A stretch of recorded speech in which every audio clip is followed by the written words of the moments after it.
नमस्कार, मैं शाश्वता वालिगा आप सभी को अपने चैनल में हार्दिक स्वागत करती हूँ। हम सभी को पता है जीवन जीने के लिए पैसे की ज़रूरत पड़ती है और पैसे हम कमाते हैं, इनकम करते हैं, मेहनत करके हम पैसे कमाते हैं।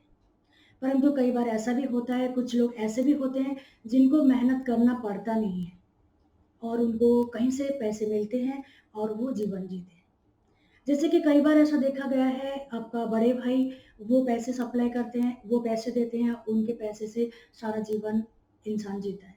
कभी-कभी छोटा भाई पैसे देता है और उसके पैसे से वो जीवन जी लेते हैं, ज़्यादा कुछ काम ना करके। कई बार ऐसा होता है माँ से पैसे मिलते हैं, धन मिलते हैं, कभी-कभी ऐसा भी होता है कि स्त्री से हमें धन मिलता है। अब एक तो स्त्री कमाऊ हो या खुद इनकम करे या स्त्री से हमें कुछ धन मिलता है। कई बार ऐसा होता है बच्चे बड़े हो जाने के बाद वो पैसे भेजते हैं और उनकी वो पैसे से हम हमारे बुढ़ापे का बाकी का दिन गुज़ारते हैं। कई बार ऐसा भी होता है कि शत्रु से हमें धन मिलता है, अर्थात जब हम मार्केट में बैठते हैं, बिज़नेस करते हैं, तभी जो जो भी बिज़नेस करते हैं, जो दूसरा कॉम्पिटिटर है, उसके मुकाबले हमारा जो बिज़नेस है अच्छा चलता है, धंधा अच्छा चलता है, जिस वजह से हम शत्रु से धन कमाते हैं, ऐसा बोला जाता है। तो आज हम बात करेंगे धन या पैसा कहाँ से आते हैं? आपके कुंडली में हम ये देखेंगे कि कुंडली का कौन-सा भाव से क्या ऐसा होता है, ग्रह क्या ऐसा बताता है कि हमें पता चले हमें पैसे कहाँ से मिलेंगे। जब हमें हमारे जीवन जीने के लिए खुद ही मेहनत करना पड़ता है, खुद ही मेहनत करके हम पैसे कमाते हैं, तो उसको बोलते हैं भुजार्जित धन या स्वपार्जित धन, सेल्फ मेड मनी। हम खुद कमाते हैं। ऐसी स्थिति में हमारा जो लग्नेश है, लग्न भाव है वो अच्छा होना चाहिए, लग्नेश बली होना चाहिए और धनेश जो है वो भी बली होना चाहिए, धन भाव वो पापकर्तरी में नहीं होना चाहिए और जो एकादशिस भाव है, जो एकादश भाव है मतलब जो इनकम का भाव है, प्राप्ति का भाव है, वो अच्छा होना चाहिए और एकादशिस मतलब एकादश भाव का अधिपति जो है, जो स्वामी है, वो अच्छा स्थिति में होना चाहिए। इसीलिए अगर लग्नेश, धनेश और एकादशिस ये तीनों की स्थिति अच्छे हैं, तो इंसान अपना बलबूते पे स्वयं खुद पैसे कमाता है और जीवन जीता है। कई बार ऐसा होता है विवाह के बाद स्त्री इनकम करने लगती है या स्त्री से कुछ धन मिलता है। ऐसी स्थिति में हम देखेंगे कि जो धनेश है, धन भाव आपका स्ट्रॉन्ग होना चाहिए, धनेश का स्थिति अच्छा होना चाहिए, सप्तम भाव अच्छा होना चाहिए और सप्तमेश भी अच्छा होना चाहिए।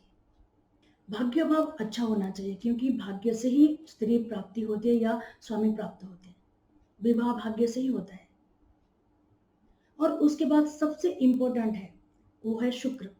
अगर आपके शुक्र ग्रह बली हैं या अच्छी स्थिति में हैं, अच्छा युति कर रहे हैं, तो ऐसी स्थिति में सप्तमेश, धनेश और शुक्र ये तीनों की स्थिति अगर आपके जन्म कुंडली में अच्छा है, इसका मतलब आपका स्त्री मूलक धन है। अर्थात स्त्री से आपको धन की प्राप्ति होगी। अगर आपका पंचम भाव के अधिपति पंचमेश अच्छे हैं, धन भाव के अधिपति धनेश अच्छे हैं, भाग्य अच्छा है और आपका पुत्र कारक जो है ग्रह बृहस्पति, वो अच्छे हैं, वो अच्छी स्थिति में हैं।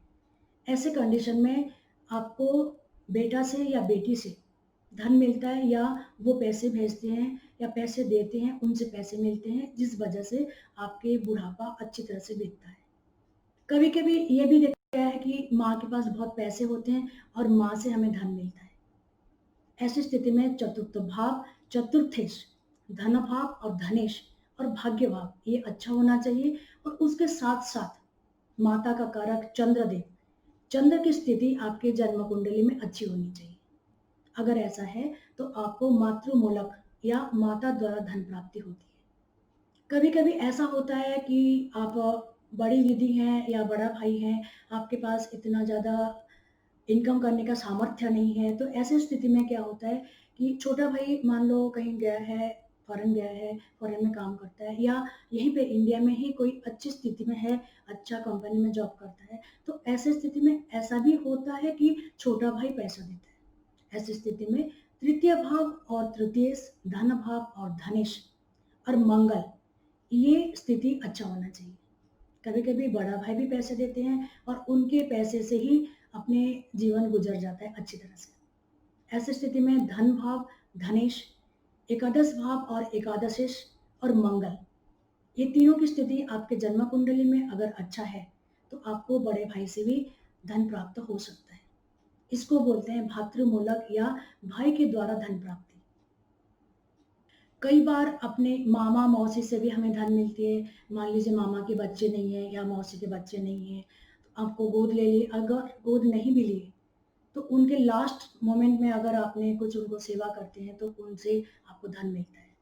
कभी कभी ऐसा भी नहीं हो तो मामा और मौसी से आपको धन प्राप्ति होती है, ऐसा योग भी होता है। अगर आपका षष्ठ भाव और षष्ठेश, द्वितीय भाव और द्वितीयेश अर्थात धनेश, और आपका बुध ग्रह अच्छे हैं, इनकी स्थिति अच्छे हैं, तो ऐसी स्थिति में आपको मामा या मौसी से धन प्राप्ति हो सकती है। इसको बोलते हैं ज्ञाति मूलक धन प्राप्ति। ये है धन कमाने के लिए जो माध्यम है, उसके विस्तृत जानकारी है। ये हमारे द्वितीय भाव, भाग्य भाव, एकादश भाव, चतुर्थ भाव, तृतीय भाव, छठे भाव, सप्तम भाव, ये अगर मजबूत है तो विभिन्न माध्यम से हमें पैसे मिलते हैं।